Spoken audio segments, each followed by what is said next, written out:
dia, turma do sexto ano!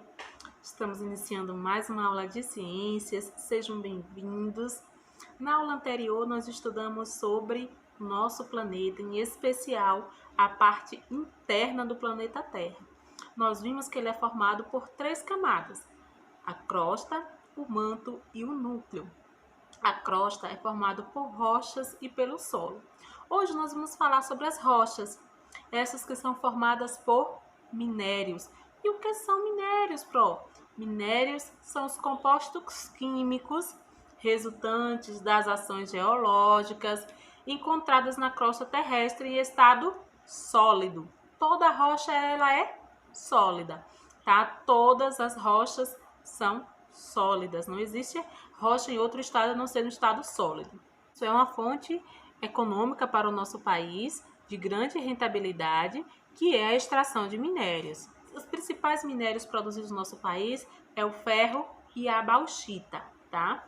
É importante estudar sobre as rochas? Sim, muito importante. Por quê? Porque através da pesquisa nós podemos compreender melhor as transformações que ocorreram na crosta terrestre, como era o ambiente da Terra no passado, e também essas informações nos proporcionam o desenvolvimento de novas tecnologias e também saber quais são as rochas que têm valor econômico e quais são aquelas que não têm um valor tão elevado no mercado. Acompanhem comigo essa animação que trata sobre os tipos de rochas, como elas são formadas, em que são utilizadas, tá?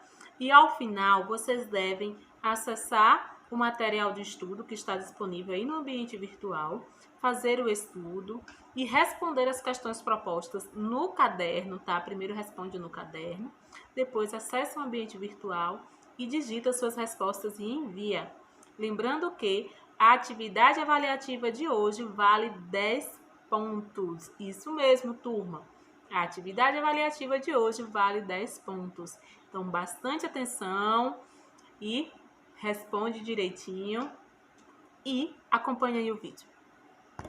Todo material que cobre a superfície da Terra, com exceção da água e gelo, é considerado rocha, em seus mais diversos tipos. Mas afinal, o que é rocha? A rocha é um agregado sólido que ocorre naturalmente e é formada por um conjunto de minerais. Elas podem ser classificadas em 3 tipos, de acordo com sua formação e de como foram originadas, e são eles: magmáticas ou ígneas, sedimentares e metamórficas. No interior da Terra, encontramos uma camada chamada manto, que é formado por magma, um material pastoso que há bilhões de anos deu origem às primeiras rochas de nosso planeta. Essas são as rochas chamadas magmáticas, resultado da solidificação e resfriamento do magma. Então, anota aí. Se vem do magma, é magmática. Bem fácil, né? Sua formação, ela costuma acontecer no interior da Terra, mas também pode, ocasionalmente, ocorrer na superfície por meio das erupções vulcânicas. Em razão dessas diferenças, as rochas magmáticas são divididas em intrusivas e extrusivas. As intrusivas são as que se formam abaixo da superfície e geralmente apresentam uma quantidade maior de minerais em sua composição, devido à sua formação mais lenta e gradativa, que permite o acúmulo desses minerais.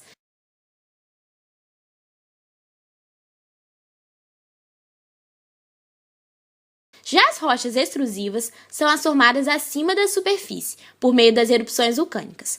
Por serem formadas em temperaturas menores, solidificam-se mais rapidamente, dificultando a agregação dos minerais.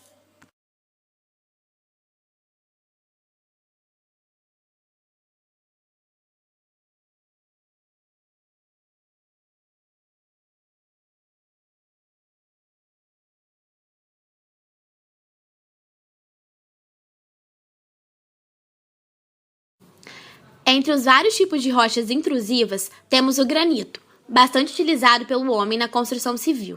Já o tipo de rocha extrusiva mais abundante e popular é o basalto. Uma curiosidade bem legal sobre as rochas é a formação do solo mais fértil do Brasil, conhecido como terra roxa. Este solo é originado a partir do basalto, que é uma rocha magmática. Agora vamos falar de um tipo muito comum de rocha, a rocha sedimentar. Essa rocha se forma a partir de mudanças ocorridas em outras rochas, chuva, vento, água dos rios, onda do mar.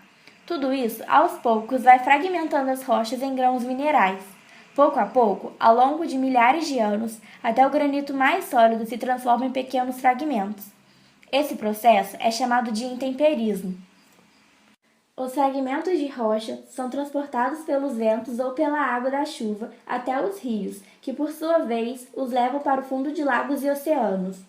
Lá, os fragmentos vão se depositando em camadas. É assim que se formam, por exemplo, terrenos cobertos de areia, como as praias. Esses fragmentos ou sedimentos vão se acumulando ao longo do tempo. As camadas de cima exercem pressão sobre as camadas de baixo, fazendo com que elas se compactem. Essa pressão acaba por agrupar e cimentar os fragmentos e endurece a massa formada. É assim que surgem as rochas sedimentares. Tudo isso, não se esqueça, leva milhares de anos. Desse modo, a areia da praia transforma-se lentamente em uma rocha sedimentar chamada arenito. Sedimentos de argila transformam-se em argilito. As camadas vão cobrindo também os restos de plantas e animais. Por isso, é muito comum encontrar restos ou marcas de animais e plantas em rochas sedimentares. E por último, falaremos sobre as rochas metamórficas. O nome metamórfica lembra a palavra metamorfose, certo? Esse é justamente o conceito-chave da formação dessa rocha. Vamos primeiro imaginar uma borboleta. Sabemos que ela nasce primeiro como lagarta, depois de um tempo sofre metamorfose e vira uma linda borboleta. É basicamente a mesma coisa que acontece com a rocha metamórfica. Temos primeiramente uma rocha original, que vai sofrer uma mudança ou metamorfose e se transformar na rocha metamórfica. Essa rocha, formada pela transformação de outra, terá novas propriedades e outra composição mineral. Geralmente, o que causa essa metamorfose na rocha são pressões intensas ou altas temperaturas. Como exemplo, temos o mármore, que é a transformação do calcário, a ardósia, que é geralmente proveniente da argila, e a gneiss, que vem da arcose ou do granito.